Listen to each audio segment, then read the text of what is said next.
Hi children, here we are in revision of chapter 5th, that is separation of substances. Here, before going to know about the separation, we have to know about the mixture. What is a mixture? A mixture is combination of two or more pure components or substances.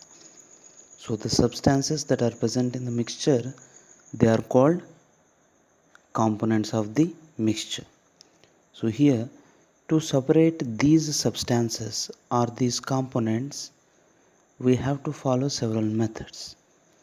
Before that, it is better to know why do we need to separate the mixture. Here, to remove an undesirable compound, or to remove harmful component, or to obtain the pure sample of the substance, and otherwise to obtain useful component, we should do the separation of mixtures, right? So here in this lesson we already learned about the methods of separation of mixtures. So this separation, it depends upon the different physical properties such as hardness, density, solubility, size of particle, behavior towards the magnet, right? Volatility, boiling points, etc. So when we want to separate the components of a mixture, we should first find out some properties which would be different for the different components. By that, we can easily separate the components from a mixture. Right. Here we go. Some methods are there to separate the mixture, that include threshing, winnowing, hand picking, sieving, magnetic separation, decantation, loading, filtration, evaporation, and distillation. By these methods, we can separate the components from the mixture. So let us start with threshing. In threshing process, we separate the stalks and grains. Here, these grains can be separated from the stalks by heating to the hot surface. So the heating of the stalks towards the hard surface, it is called as threshing. Means the threshing is a process in which the stalks and grains are separated. Okay, so this is called threshing. Now however, we got the grains with the hay pieces, husk, and some other unwanted components along with the grain, so that we have to separate these unwanted material from the grains. For that, we need the second method, that is winnowing. Here in winnowing, we separate the mixture of husk and grains by applying air. So with the help of air, we can separate husk and grains. How it is possible? It depends upon the size and density of the material. So if it has high density, it drops at a place. If it has low density like husk, it flees away along with the air. So that is what we call winnowing, to separate grains and husk. As well as when you bring the materials from the market, for example, if you brought some pulses from the market, in that pulses, if you find any stones are there, then how can your mother separates it? Simply by looking, by hand picking. So the third method is hand picking. Simply by finding them with the eyes, we are going to separate, or we are going to hand pick them. Okay, and next come to sieving. Actually, sieving is used to separate those solid mixtures which have components of different sizes.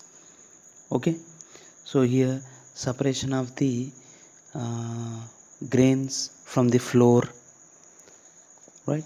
It can be possible with the help of sieving. Even some grains, they have different types of sizes. So depend upon the different sizes, we can separate by using different sieve containing sievers, right? And as well as we can able to remove the fine flour from the coarse flour. Means you can separate fine and coarse flour by using sieving technique. As well as we can get the fine sand,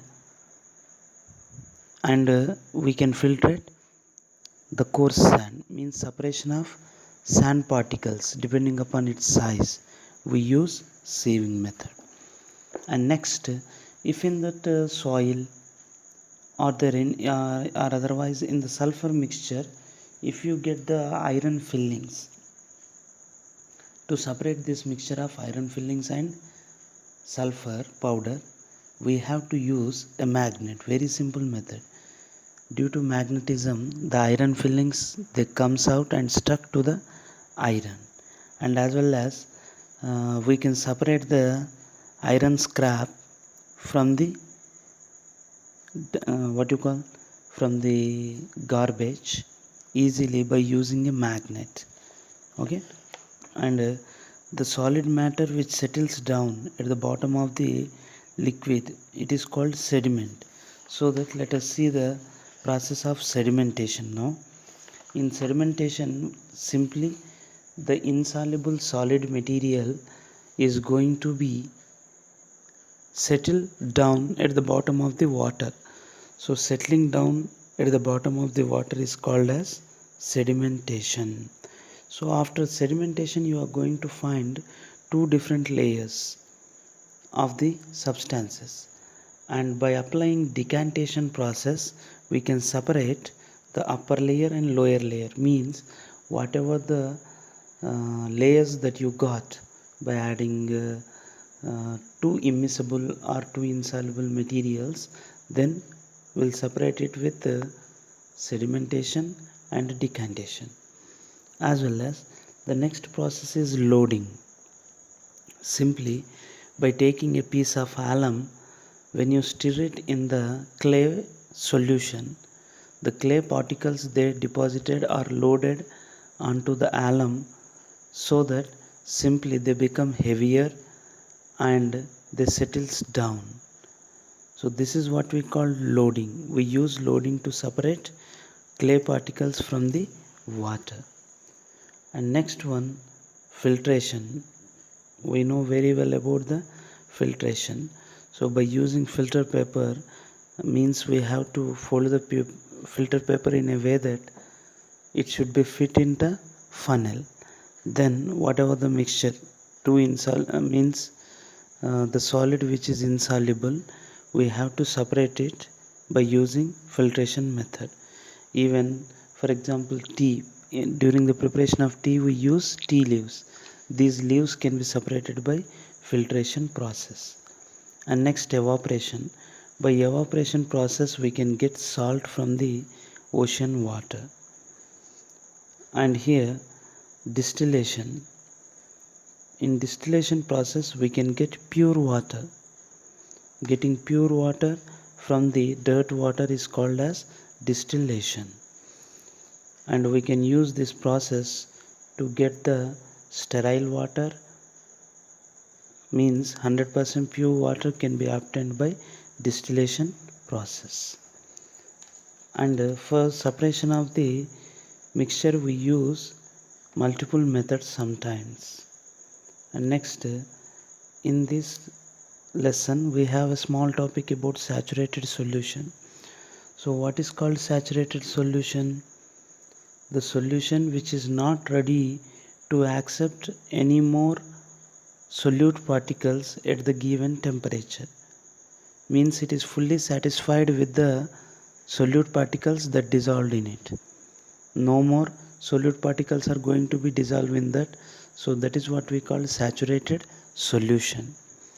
And now here, this saturated solution can change its saturation level by increasing or decreasing the temperature. If you decrease the temperature of the solution, it unable to dissolve the solute particles easily. If you increase the temperature, then it is ready to receive some more solute particles. So like this, we already studied about the separation of different methods, and this is the revision class. So children, in next class we'll discuss about question and answers. Thank you.